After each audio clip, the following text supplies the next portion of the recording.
All right, so Matt, what smells better than it tastes? A lot of things. A nose.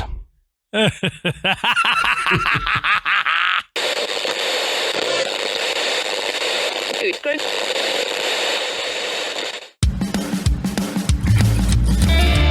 Good evening, everybody, and welcome to the Graveyard. Thank you for joining us tonight. My name is Adam. And my name's Matt. Now, pull up a tombstone or settle into your casket and get comfortable because this is Graveyard Tales.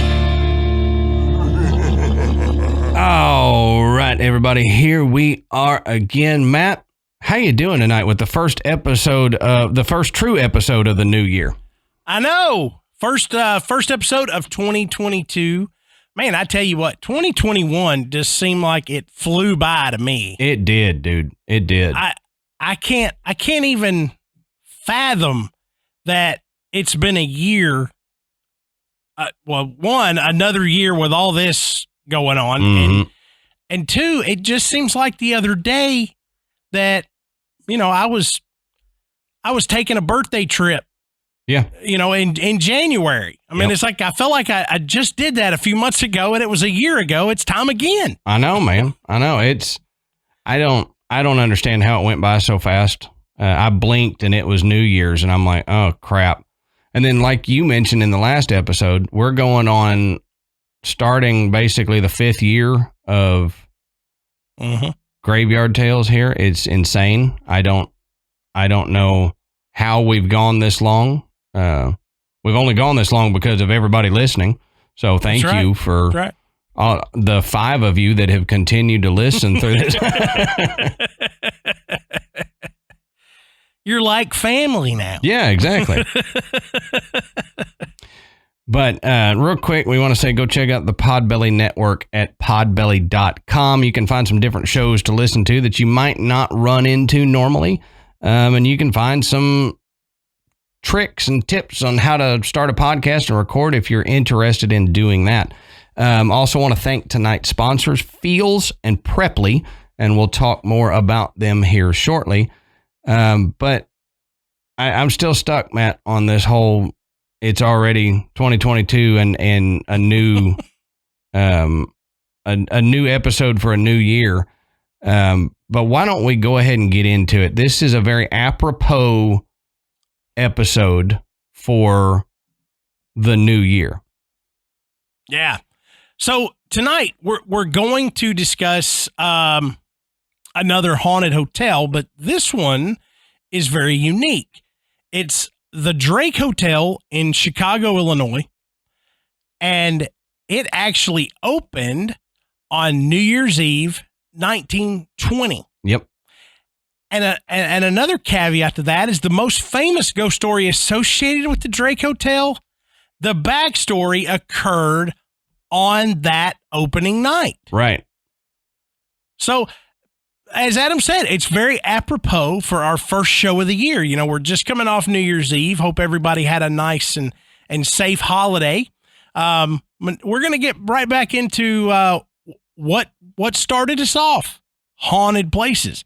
So the history of the Drake Hotel is interesting. And a lot of times, Adam and I will say, the history can sometimes be more interesting than the actual haunting itself. All right, guys, we're going to take a short break and talk about one of tonight's sponsors, Feals. Now, we've talked about using CBD on the show before. Adam and I both are proponents of CBD use for the benefits that it gives you in helping with sleep and anxiety and pain. But Feals is a CBD company that says using their product is a better way to feel better. Feals has premium CBD that keeps your head clear and helps you feel your best. I mean, like I said, CBD has been proven to greatly reduce anxiety, pain, sleeplessness. But it can be difficult because the world of CBD is complicated. But Feals makes the process as simple as possible so you can start feeling better sooner. Are you new to CBD? Are you curious? Feals offers a free CBD hotline to help guide you through the discovery process. That's right. And, you know, like Matt said, CBD naturally helps reduce stress, anxiety, pain, and sleeplessness, and there's no hangover or addiction with it. And I tell you, I use it mainly, not only for the other benefits, but my main reason for taking CBD is I have chronic neck pain. Mm-hmm. And if I don't take CBD daily, my neck will kill me for couple days every week, and I end up with a bad headache, and it incapacitates me that day. And I notice when I start taking CBD, if I take it on a regular basis, I do not have the severity of neck pain. Mm-hmm. I can make it through. Yeah. And I've not found anything else that does that, that's non-addictive, that will actually help with the pain. So I tell everybody about CBD. I'm like, look, if it helps me, then I know it can help you out. So I spread the word about Feals and CBD all the time. Yeah, absolutely. And I take it personally for pain as well. Amanda takes it for insomnia. And actually my youngest daughter, bless her heart, has to deal with terrible anxiety. And it does wonders for her to be able to relax and calm down and not worry about so much stuff so that, she can still be a kid. Right. And the difference between all those CBD products that you just seem like are falling off the shelves in your face when you go into stores nowadays, Feals is different because it works. It works. You know that, like you said, there's these CBD products everywhere. You have to put CBD in quotes. CBD is a broad spectrum of things, and a lot of these companies do just hemp, and there's not any CBD, so you're getting hemp oil. Mm-hmm. With Feals CBD, you're getting the actual CBD in there. And like Matt was saying, all you do is place a few drops of Feals under your tongue, and you can feel the difference within minutes. Mm-hmm. And the thing to remember is that CBD is different for everybody, so finding the right dose for you is the important part. And Feals, I love the fact that Feals has so many different options, so many different strengths that you can get it in. And using their hotline that Matt mentioned, you can talk to somebody to find out what works best for you. And you can join the Feals monthly membership, which makes self-care easy. You'll save money on every order, and you can pause or cancel at any time, which is the best way to have a subscription, if you can pause or cancel in case you run out of money that month and just can't do it. Right. So Graveyard Tales listeners can become a member today by going to Feals.com. That's FEALS.com/grave, GRAVE, and you'll get 50% off your first order with free shipping. That's right. That's Feals, FEALS.com/grave, GRAVE, and you can become a member and get 50% automatically taken off your first order with free shipping. Feals.com/grave.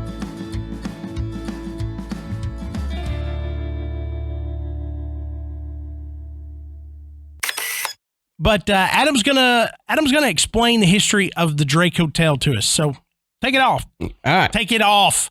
Take it off is what I said. Well, instead of take it away. Taking it off would make for a much more interesting Patreon episode. And we might actually get more Patreon subscribers if we started taking it off every segment. So I'm not so sure. It might get less. We might lose some. That's a valid point. It's a risk I'm not willing to take. I was going to say, we're not going to try it either way, but But as we always say, go check our sources. Down at the bottom of the show notes, you can find where we found this information. You can follow along or continue the research if you would like. We like to give credit to the people who have done the research before us, because all Matt and I can do is compile the research that other people have done who are actually there. And so we like to give credit to those people who have done that. Down at the bottom of the show notes, go check it out. Now, the Drake Hotel is located on 140 East Walton Place in Chicago, Illinois. So if you're around there or know of it, then stop by, check it out. I know Matt has said he's walked past it before, not been in it. Yeah, I walked past it. I didn't go in. I should have gone in, but that should have 20-something years ago. So true. All right, so this that I've got here comes from the Drake Hotel's historical documents and a historic hotel's website. Kind of compiled all the information together. So this says it was conceptualized by famed architect Benjamin Howard Marshall. The Drake Hotel came to fruition when John B. Drake and Tracy Corey Drake financed the project in 1919. And as Matt said, the doors of the Drake Hotel opened on New Year's Eve the following year to 2,000 of Chicago's most distinguished citizens. And I will finish out my part of the research with a list of some of the famous people who have stayed here. It's wild how many of these like high profile people have stayed here. Oh yeah. And when we say high profile, this isn't like, this guy was on an episode of Cheers. Mm-hmm. He played customer number 2. No, right. These are seriously high profile people. Yeah. We're not talking, Zach Bagans stopped in for an evening, we're talking actual famous people. So let's talk about the architecture for a minute here. The architect Benjamin Howard Marshall, like I mentioned, mainly used Italian Renaissance revival style as the source of his inspiration when he built the Drake Hotel. He built it, like I said, on behalf of the Drake brothers. Italian Renaissance revival architecture itself is a subset of a much larger group of styles known simply as Renaissance revival, which is among the most ubiquitous in America, this says.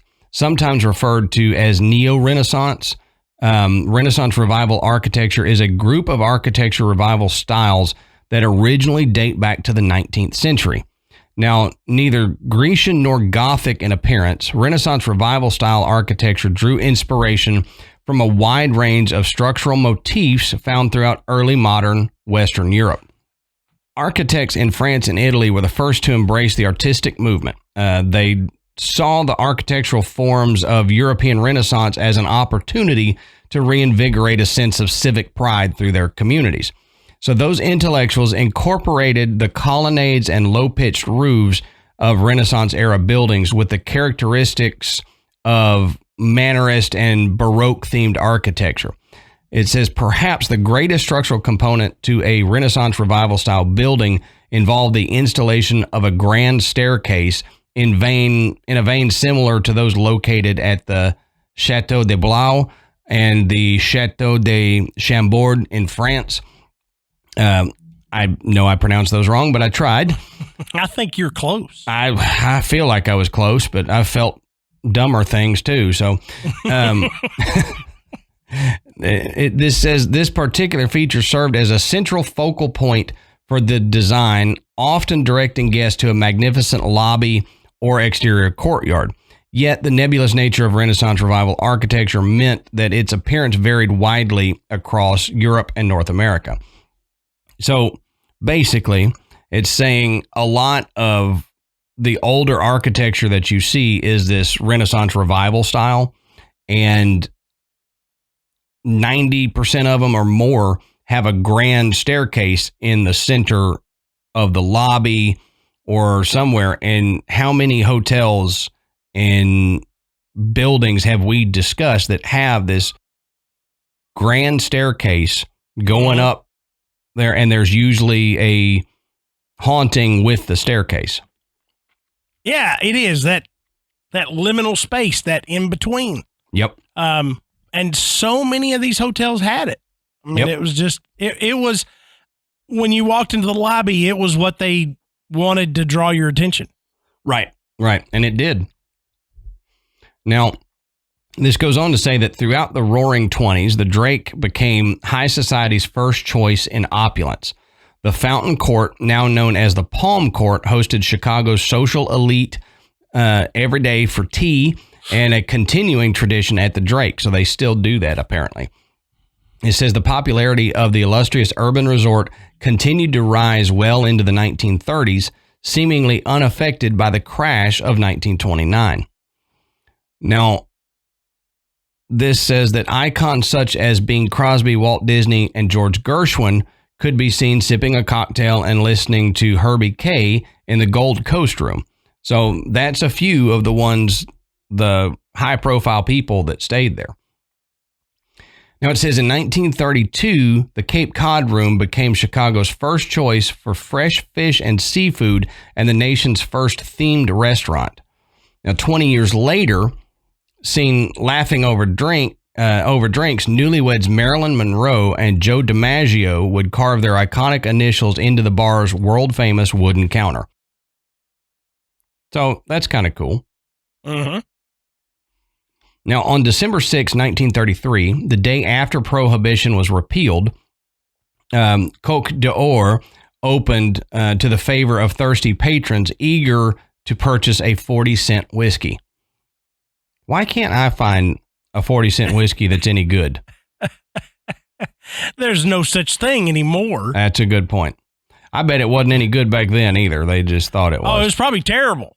Yeah, it was just after Prohibition. It was bathtub whiskey for sure. Yeah, no kidding. Radiator whiskey. Now, it says in the 1940s, it became a local hangout for reporters, politicians, and even some notorious characters, though it never lost the true Chicago crowd. One of Al Capone's most infamous associates, Francesco Nito, even operated an office out of the Drake Hotel. And that's just one of the ones that we know about. There supposedly were a lot of other gangsters of the time that spent evenings or weeks there. So it was a real hub for that kind of stuff in Chicago. Yeah. What about Francisco's last name? It's pretty neat, isn't it? It's pretty neato. It's neato. How did I see that coming? Now, it says in 1940, the Drake sign was illuminated, so solidifying the hotel's rightful place in the most internationally recognized skyline. The 40s proved to be a decade of colossal change, both at the Drake and around the world. The Palm Court changed seasonally to accommodate the changing palate of the sophisticated patrons. In the winter, to set the holiday tone, the fountain was replaced with a 2,000-pound fireplace. In the summer, to get the cool lake breeze, the ceiling was open and the fountain was filled with fresh water. Wait, they replaced an enormous fountain with an enormous fireplace? Yep. And then switched it back? Switched it back. Yep. They did it seasonally. And that was in the 40s. Yeah. That would be amazing to me now. I know. But I don't know how they did it, and I don't know why they thought it was a good idea, but it apparently drew people in. How cool would that be? You walk into this really awesome hotel, and it's got this big, enormous fireplace. I mean, I'll be honest. Right around the holidays, you go to the Gaylord Hotel in Nashville, which used to be the Opryland Hotel. They've got that enormous fireplace that you can actually look through and see the other side. Yeah. It's really cool and inviting. It's cold outside, and it's cool. I can understand how that would be appealing in the winter months, especially in Chicago. Yeah, in Chicago in the 40s when the heat probably wasn't that good. Exactly. So, yeah, that's kind of cool. But then to be able to switch it back to an actual working fountain. And open the ceiling. Yeah, an opening ceiling. That is crazy for that time. You want to talk about opulence in a hotel. That, and we're gonna have a listener who's an architect, And he's going to be like, oh, they came up with that, in the late 1800s. Hey, there were all kinds of buildings with ceilings that opened in 1641, Yeah. Wait a minute. Yeah. You got to remember, though, we're dummies. So that's right. This is amazing to us. I'm certainly not an architect nor a student of architecture. Right. I thought it was amazingly impressive when they started building stadiums with retractable roofs in the last 10 or 15 years. Yeah, no kidding. So I was like, if they had that kind of technology, why didn't they do that all along? Right. Well, the Drake had a monopoly on it, and they wouldn't let anybody else do it until it got into the 2000s, and then their copyright wore off. Yeah. Now, this goes on to say, real change happened on site as the political climate in Chicago transformed over the span of the mid-20th century. It says, indeed, even the hotel's iconic skyline was crowded by the more modern appearance of the John Hancock Center. In 1980, Hilton International acquired the Drake Hotel and restored it to its former glory. It ultimately invested millions into its complete restoration, installing additional facilities that included a conference venue and a fitness center. Even the decor received a makeover, with all new furnishings placed inside each one of the Drake Hotel's historic accommodations. A member of Historic Hotels of America since 2016, the Drake Hotel today continues to provide the same celebrated hospitality that made it a cherished local landmark long ago. Though the Drake has progressed both architecturally and technologically, the roots of the Drake Hotel run deep beneath its home near Chicago's Magnificent Mile. So, speaking of where it sits, Magnificent Mile, we need to look at the location that it was built on, just kind of get a little history of that area. And this is still from the Historic Hotels site. It says, long before it would become the heart of downtown Chicago, Michigan Avenue was once just an ordinary city thoroughfare. Originally known as Pine Street, the road only ran the length of Lake Michigan's shoreline from the city's southern border to the Chicago River when it first debuted in the mid-19th century. Nevertheless, some areas of Pine Street were among the best places to live in the entire metropolis, with dozens of beautiful manors and townhouses lining long sections of the road. I'd say that's probably true today. Yeah. Yep. I mean, that view, honestly, that view of Lake Michigan. That's got to be great. I've never been there, but it is. I mean, we talked about Great Lakes before. It's really hard if you don't live near one to understand. Yeah. Because it's a lake, technically, how big it really is. But when you're there, it honestly, when you look out onto Lake Michigan from there, it looks like you're looking at the ocean. Yeah, you can't see the other side of it. No, I mean, you can't. But you can see enormous ships that you wouldn't expect to see on a lake, that you would expect to see, out on the ocean. Yeah, the Gulf of Mexico or something. Yeah. So it is kind of it's one of those things. It's like those pictures of a guy standing next to a traffic light. Mm-hmm. You really don't understand because of your perspective how big those things are until you see something that puts it in perspective.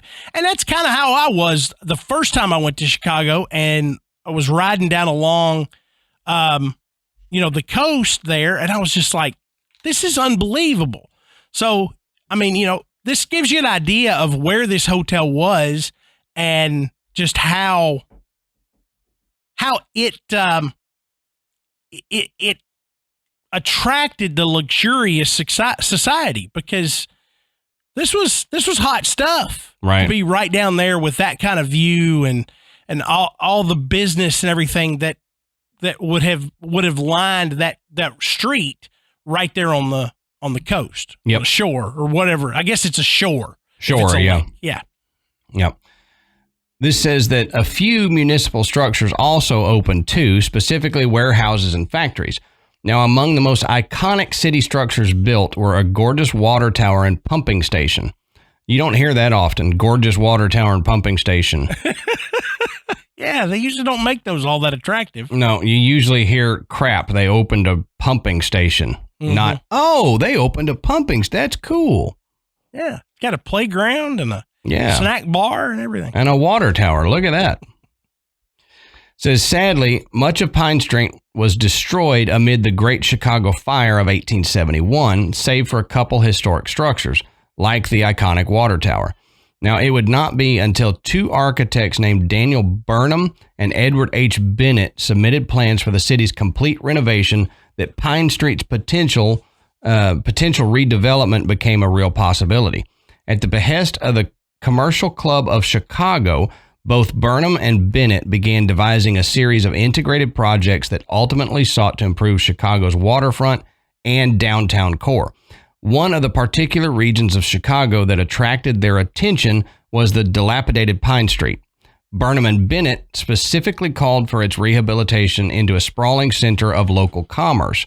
They envisioned many ornate buildings straddling the revived Pine Street, which would be filled with all kinds of storefronts and office spaces.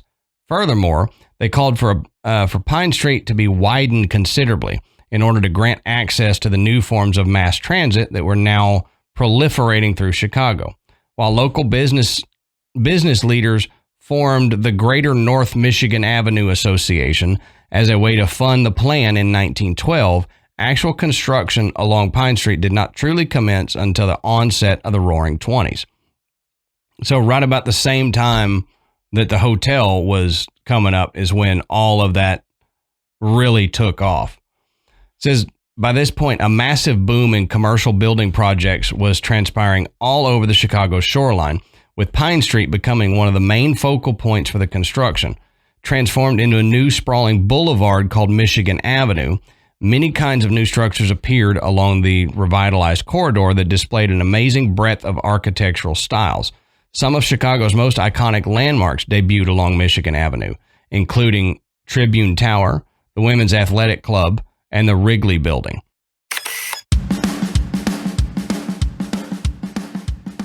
All right, everybody, let's take a second and talk about a new sponsor to Graveyard Tales, and that's Preply. Now, buenas noches y bienvenido al cementerio. Now, some of you will know what I just said, especially if you used Preply to learn Spanish. I did, and Preply is the best platform to learn a new language. The difference a good teacher makes is immeasurable. The attention to detail, instant feedback, passion, nothing beats it. If you're the kind of person who learns best from another person and want to learn a new language, then it's time to discover Preply, and that's me.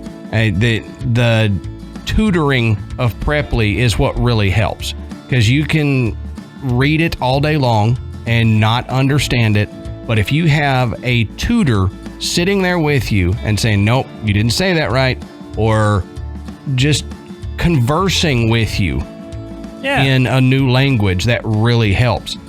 And, you know, sure, being self-taught works in some areas, like making a new recipe, fixing the toilet, or, you know, keeping plants alive. You can do that on your own, but have you ever tried to learn a new language without talking to an expert tutor? Forget it. You need Preply. Preply helps you learn to confidently speak any language through live one-on-one sessions with real expert tutors. Self-guided learning can be challenging to stick with, and most language learning apps are one size fits all. Okay? Plus, in-person learning can be expensive and complicated at best. Yep. With Preply, you discover a tutor and an interactive learning platform where learning becomes a passion instead of homework. Preply's one-on-one approach with 50,000 expert tutors from over 203 countries is your ticket to mastering any language you choose. From immersing yourself in a new culture to succeeding in your career or simply getting unstuck on a word you don't understand, Preply teaches you to speak a new language naturally. The cool part about it, Matt, is you get to pick your tutor. Right. You can go on and pick the language you want to learn, and then you can go pick whichever tutor you want based on their portfolio and their bona fides that they put up there. You're like, hey, this person, this guy, this gal is going to be best for me and get going that way. Yeah. And here's what one student had to say about Preply. My French tutor is excellent. She is very willing to adjust her teaching style and lessons to my weekly requests and needs. I get a lot out of each lesson, and my confidence in conversing in French has increased greatly after only 3 lessons. So book a private tutor today at preply.com/grave, that's GRAVE, and get 50% off your first lesson for a limited time. Learn languages online with the world's best tutors for half off at preply.com/grave. That's preply.com/grave. That's right. Book a private tutor today at preply.com/grave, preply.com/grave, and you can get 50% off your first lesson for a limited time.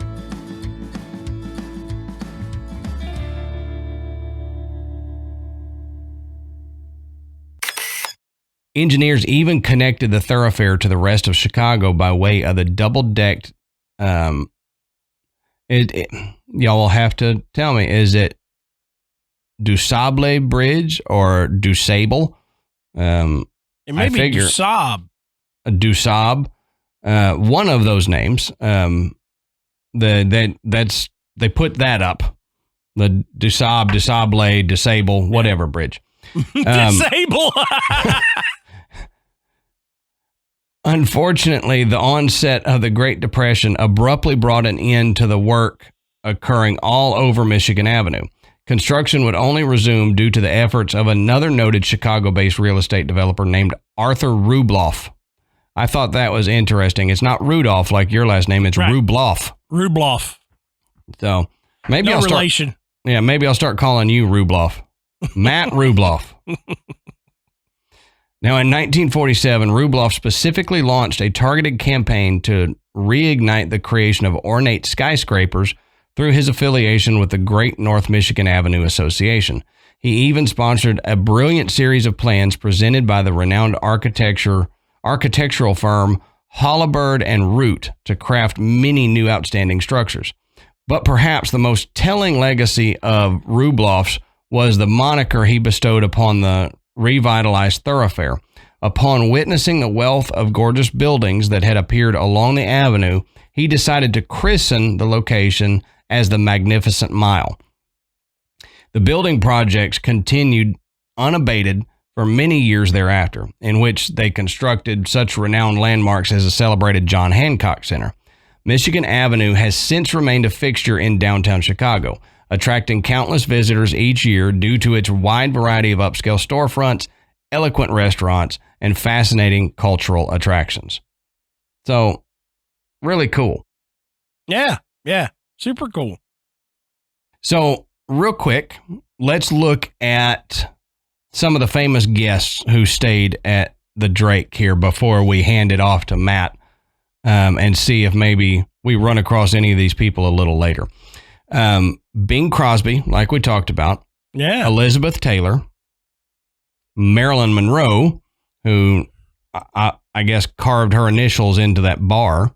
Who's she vandalized it. I know. Dang vandal.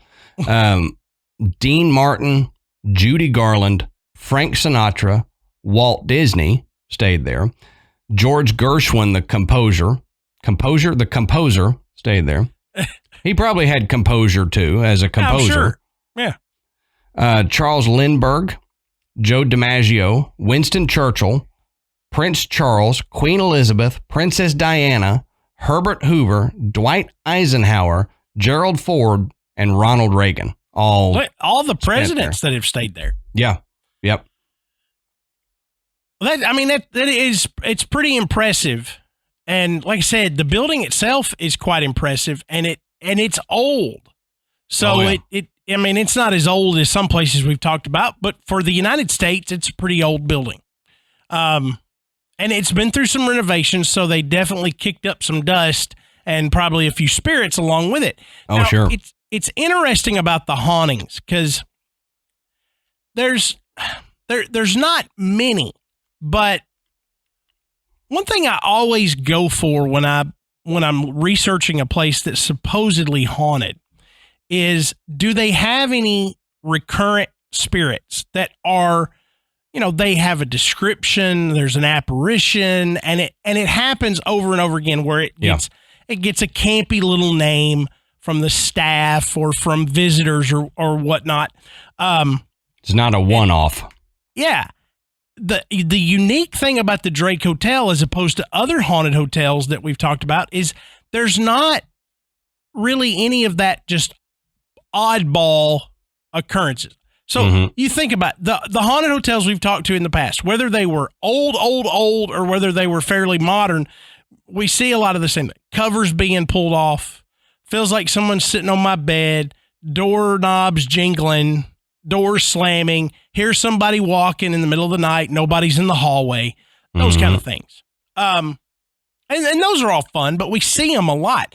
The Drake really doesn't have a lot of that going on. In fact, I dug pretty deep trying to find just some personal experiences. TripAdvisor, which is one of my favorite places to look. Yeah, I love looking there. Out of over 5,000 reviews, none of them mentioned hauntings, ghosts, anything like that. And that's wild that it is nobody weird did. Because that is one of the places where if you want to get somebody's just average Joe, their take on whatever happened while they were in a haunted hotel, TripAdvisor is one of the best places to look.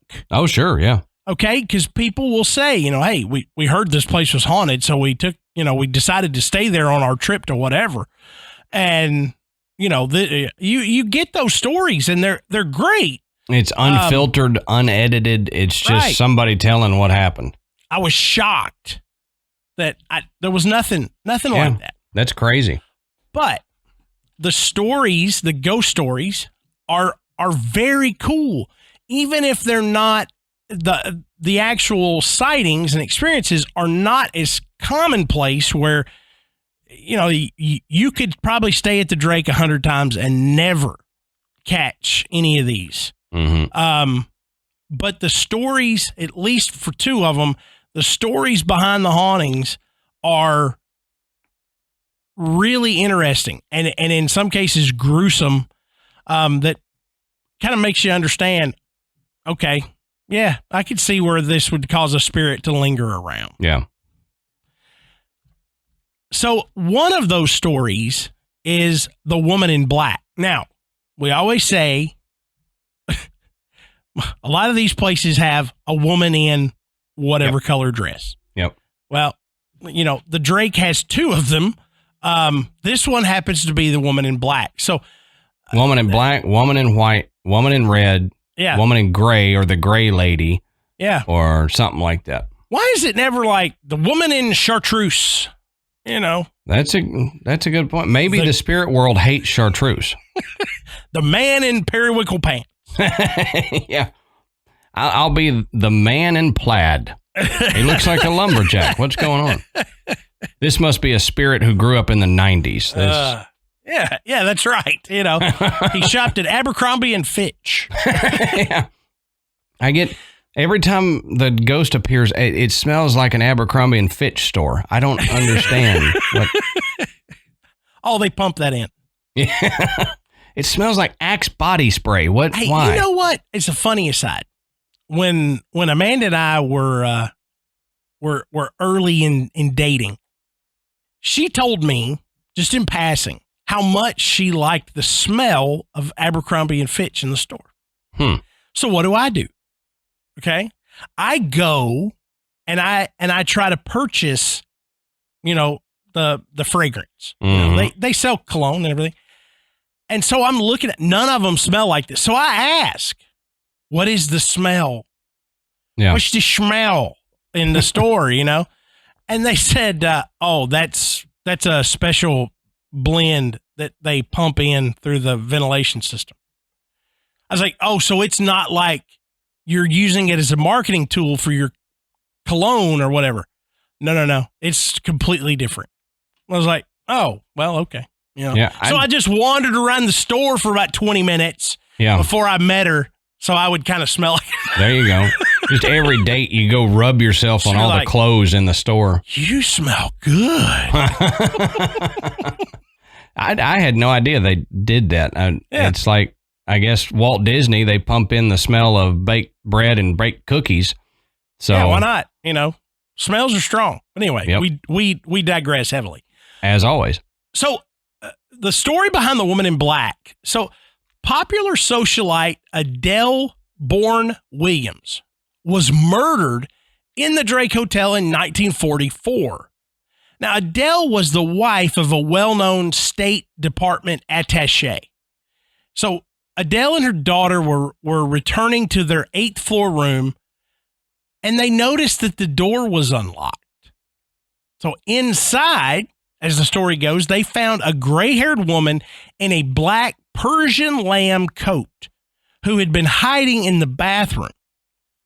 So without saying anything, the woman reached in her purse and pulled out an antique pistol and fired 2 shots at Williams and her daughter. Oh, wow. But she missed. But she came out of the bathroom and fired several shots directly at Mrs. Williams, eventually hitting her in the head, causing a wound that would eventually take her life. Now, the fur coat woman walked out of the room and was seen by a couple of men before Williams' daughter cried out for help. Now, several other people also saw this woman fleeing the scene. However, the case is still unsolved. Oh, wow. So police launched a massive search of the hotel and found nothing.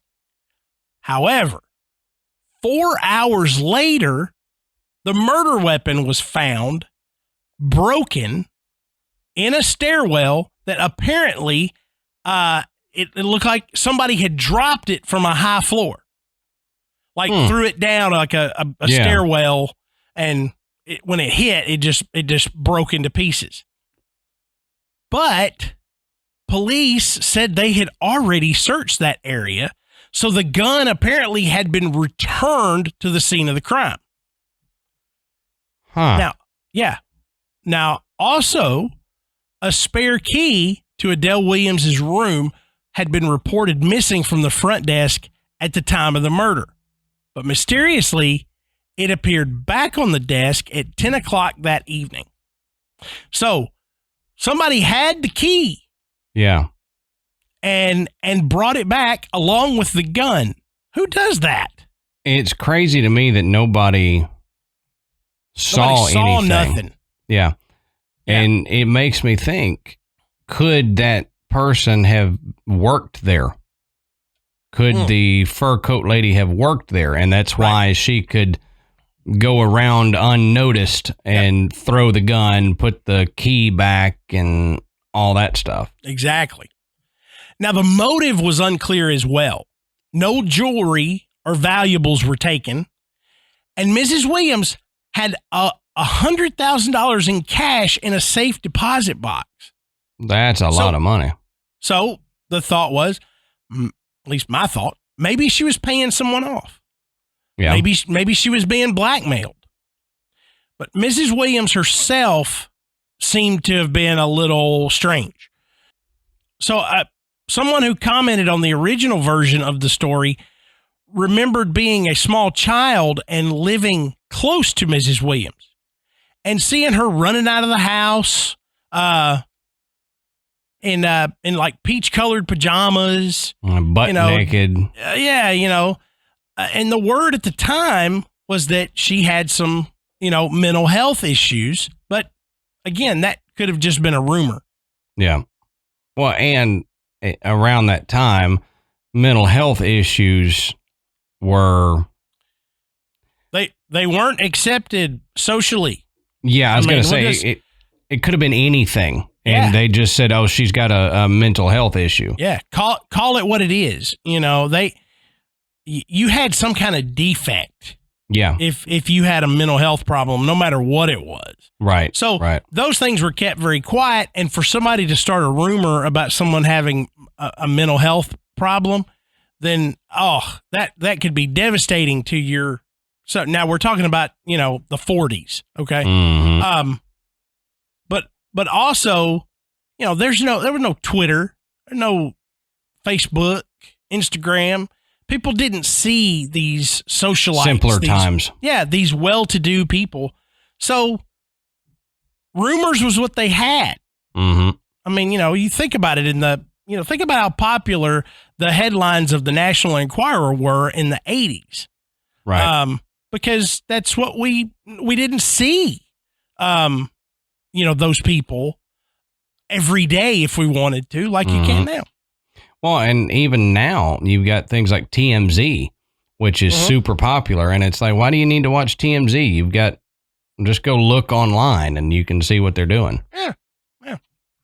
But one of the theories that emerged was that there never was a woman in a fur coat, and that Mrs. Williams' daughter, then she was known as Mrs. Goodbody, had shot her mother herself in the midst of a fight over the gun. Now, there was a police lieutenant named Quinn who was sure that that's exactly what happened and alleged that there was no call for help that had been made until 10 or 15 minutes after the shooting. Now, the witnesses refuted this because they did actually see someone leave the room and heard Mrs. Williams' daughter call for help. Right. Now, the theory that Quinn had arrived on was that the killing had either been an accident in the midst of a struggle after the daughter announced her intention to kill herself. Where that came from, I don't know. It kind of come out of the blue. I didn't see anything else about Miss Goodbody being suicidal or anything like that. Or he thought that it had all been pre-planned by Mrs. Goodbody and her father, and that the reason the gun wasn't found right away was that the father/ex-husband, who certainly would have heard about the shooting before the police did, because he would have been the daughter's first call, had smuggled the gun out. But again, why the hell would you bring it back? Yeah. If you've smuggled it out, why bring it back? There's better ways of disposing of it than throwing it back in the crime scene. There's a great lake nearby. You could get rid of it in that huge body of water. Yeah. But according to this theory, Mrs. Williams was annoyed at her daughter for some reason and was planning on writing her out of the will. So she's mad. So what are you going to do? Well, I'm going to kill her. So I'm still in the will. Yeah. Okay. It sounds like a movie of the week. Yeah, no joke. But since the gunshot did not kill Mrs. Williams right away, she was able to speak to a few people who rushed to her side. She said the shooter was a woman in black with a rose in her hair and that it was no one she knew. And she was later quoted as saying that the shooter had said, "I will get you yet." And that she thought the woman was firing blanks. Look, if somebody pulls a gun on me, I don't immediately assume they're firing blanks. No. Other witnesses also described a mysterious woman in black with something red in her hair fleeing the scene. Now, we're going to get into the hauntings here in just a second, but I want to say this. There is a lot more about this case, okay? And it is fascinating because there were more suspects, there were more connections to different people. So what we're going to do is we're going to do a Patreon episode where we just discuss this case. That'll be cool. Okay? Not as a haunting, but as an unsolved murder from the 1940s. Because you will be shocked at all the things the police were able to connect and yet not come up with a viable suspect that they could charge. Okay? That's it cool. wasn't that they didn't have suspects. They had suspects. They just didn't have anybody that they had enough evidence to charge. Yeah. Yeah. Really interesting. So I like doing little true crime bonus episodes anyway, so that'll be really cool. Yeah. And this one will be cool. So again, if you're not a Patreon member yet, jump in there if you want to hear a little bit more about this particular case. But how does this case relate to hauntings? Now, there are other strange things about this case. Like I said, like the fact that this antique gun was used as the murder weapon and then returned. But I was wondering why it was antique. Like that was a weird thing. I don't know. They made a point of that, but none of those strange things would speak to why the ghost of the murderer and not the victim would be haunting the 8th floor. Yeah. Yeah. So on the 8th floor, where Mrs. Williams' room was, there have been reports from guests of an apparition of a woman in black. So the idea for, people that are into the, paranormal stuff like we are, is that what we're looking at when you see the apparition of the woman in black is like this woman's spirit is trapped there to forever flee the scene of her crime. So when they see her, she's moving away from the room on the 8th floor, like she's leaving the scene. So that makes sense. It makes sense. It's odd because you would really think Miss Williams' spirit would be the one haunting at least that room that she died in. That's not really the case. There's no activity that's directly associated with Miss Williams. It's just this apparition of the woman in black. It could be that, the act of murder, the violent act of murder, and the energy that was released during that, combined with maybe this woman's regret, remorse, whatever, trapped her spirit there, or forced her to come back to that spot after death in some karmic type thing. Yeah, that's right. Yeah. You develop such bad karma, you have to replay this over and over again in death. Yeah. There's a lot of theories about that. But as I said at the beginning of this, sometimes the history is often more gruesome and terrifying than any haunting that you would see. And that's the case of 14-year-old Bobby Franks. Now, in May 1924, Bobby Franks was kidnapped and murdered by Nathan Freudenthal Leopold Jr. and Richard Albert Loeb. That first guy had quite a long name. But they're referred to as Leopold and Loeb collectively, and you've probably heard when they're talking about, famous court cases, things like that, you'll hear like Leopold and Loeb, or this is what case they're referring to. Okay. So Leopold and Loeb were students at the University of Chicago with this twisted conception that they were what Nietzsche referred to as supermen. Supermen are individuals with higher intelligence and extraordinary capabilities that somehow transcend above laws and ethics that govern general society. And can leap tall buildings in a single bound. Yeah. So by this definition, a Superman could do whatever they wanted. They could not be held accountable for anything they do. They just aren't. They couldn't be, because they're so much more intelligent than everybody else that laws don't apply. Okay. That's interesting. Mm-hmm. Interesting that you would think you were that kind of person. I know. What would be your trigger other than just not being right? Yeah. Yeah. But this warped idea led Leopold and Loeb to devise a plan for the perfect crime. And the plan included every single aspect of the crime, from disposal of the body, from who the victim would be, what time of day, where they would do it, everything. So they even used a stolen typewriter to write the ransom note. And by the way, the ransom note was a red herring to throw people off track, because they had no intention of actually procuring a ransom. Their intent was to kill Bobby Franks from the beginning. Yeah. Which, that's funny to me, strange, because if they truly believed in all that Nietzsche that they'd been studying, they would have just committed the murder in broad daylight without any fear of prosecution at all. Sure, yeah. Because if that was the way it worked, then they could have just done whatever they wanted and nobody would have done anything. Right. So again, you ask, what does this have to do with the Drake Hotel? The murder didn't occur there. The Franks did not wish to be that couple whose child was murdered, with people gawking and whispering, every time they turned around. So they left their home and moved into the Drake Hotel, where they would spend the rest of their lives.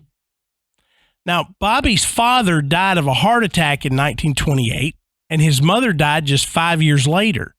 Both died in the hotel, and both have been reported to have been seen wandering the Drake. So there is an apparition or apparitions of a couple, sometimes individually, sometimes together, wandering through the hotel, supposedly still mourning the loss of their child. Huh. So again, not a lot of talk about the actual haunting, but the story behind it is incredible. Yeah. And the fact that not only do you have that story, but then you do have some haunting activity or some residual activity that's associated with that. Yeah. Because we hear a lot of times a residual, quote unquote, haunting that you can't place an actual event to. Right. Or we hear, here's a horrific event, but there's no residual haunting or anything to it. Yeah. These, you've got two violent events that actually lead into some type of residual haunting. Mm-hmm.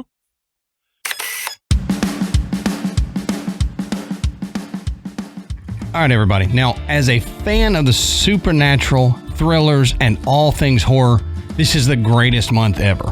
Why? Because Shudder's released the most amazing shows, and I can't get enough.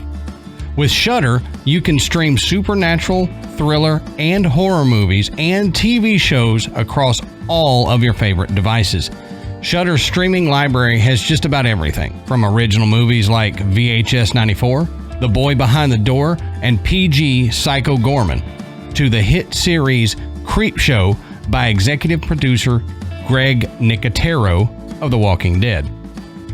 If you're a fan of old classics or looking for the next classic, you're going to love Shudder's collection from around the world.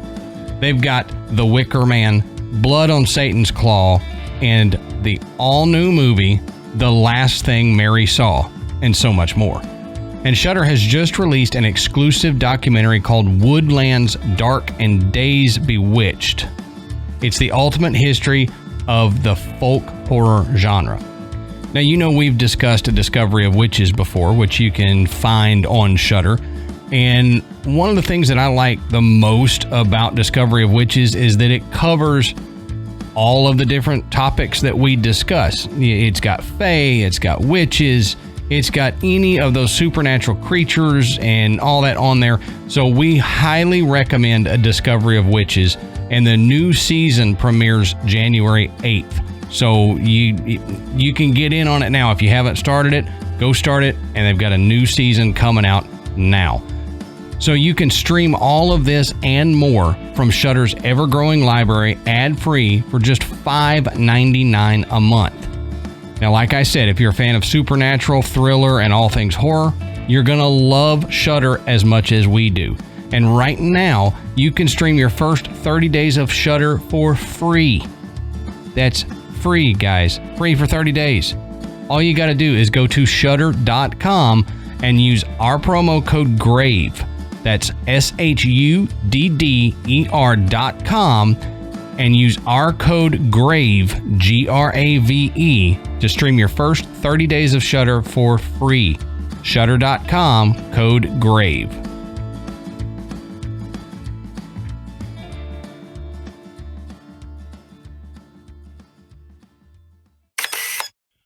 And they're not hearsay. Mm-hmm. They're actual documented events. Right. And much like the case of the woman in black, the Bobby Franks case is quite interesting. there was, how they caught Leopold and Loeb is really cool.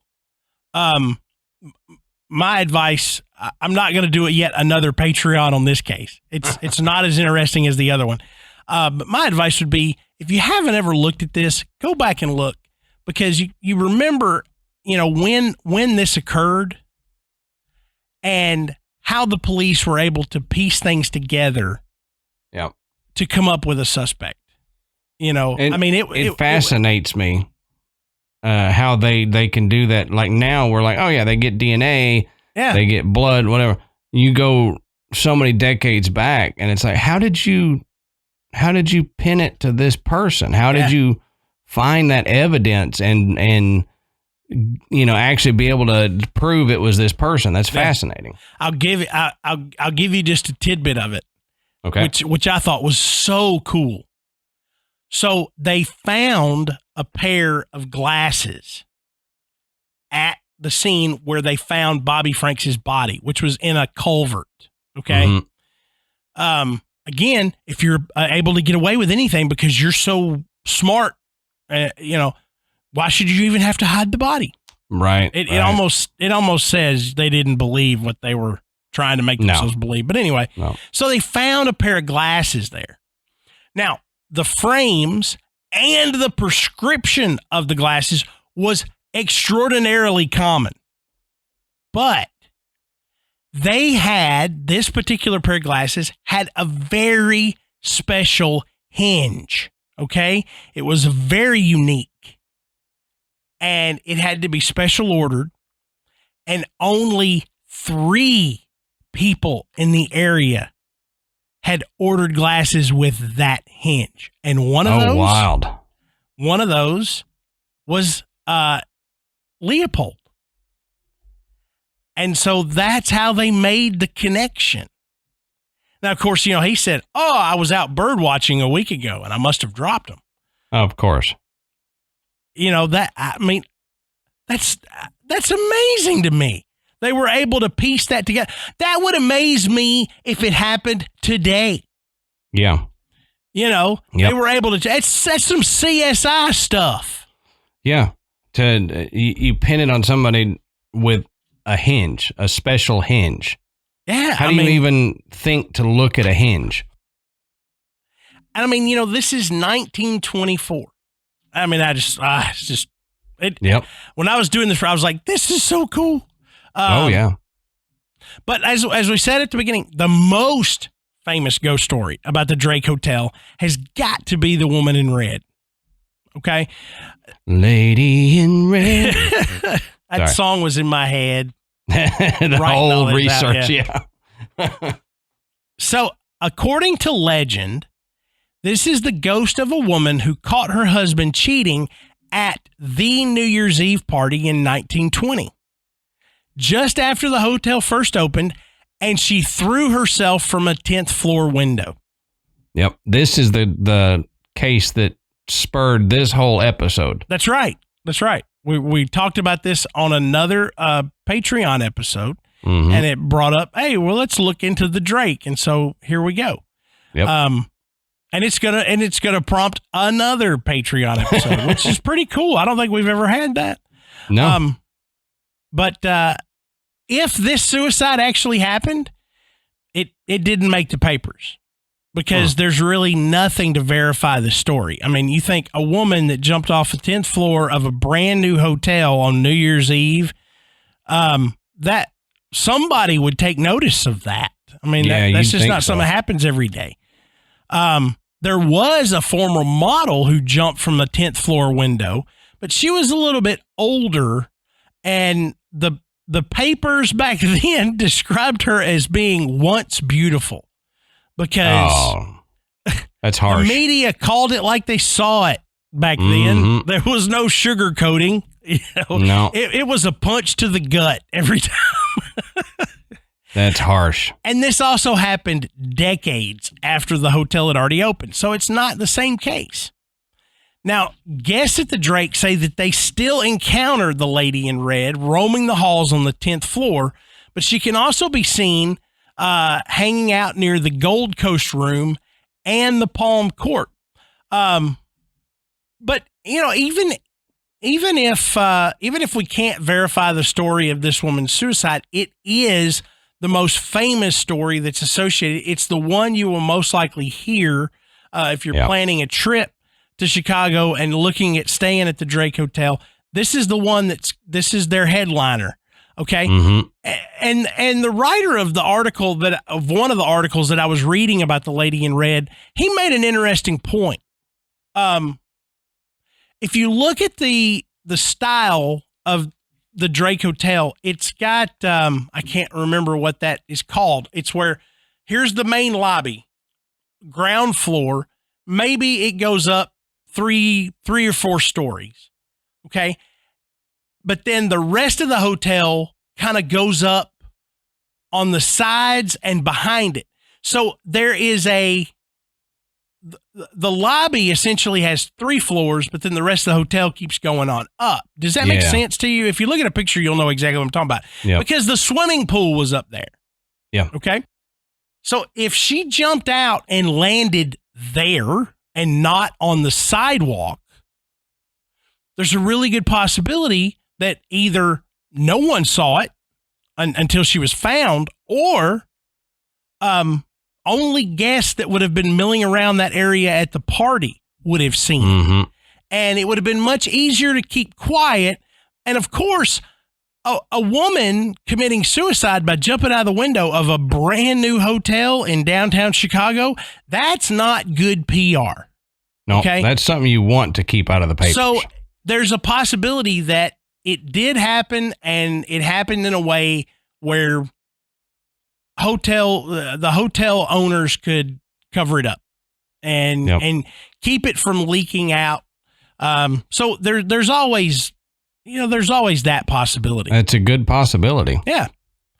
But that's about it as far as hauntings go for the Drake Hotel.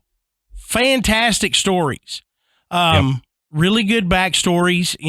We hear similar stories, but the fact that there's 2 that are historically documented and they have hauntings that are affiliated with those stories, that's cool enough, for me. Right. I don't necessarily have to have somebody come and sit on the side of my bed while I'm sleeping. I would probably prefer that not happen. Yanking the covers off or jiggling my door in the middle of the night. But just the idea of possibly being able to catch a glimpse of one of these spirits would be pretty cool. Yeah, it's certainly not the scariest place we've talked about, but the history just of the area and the history of the hotel with the murders and the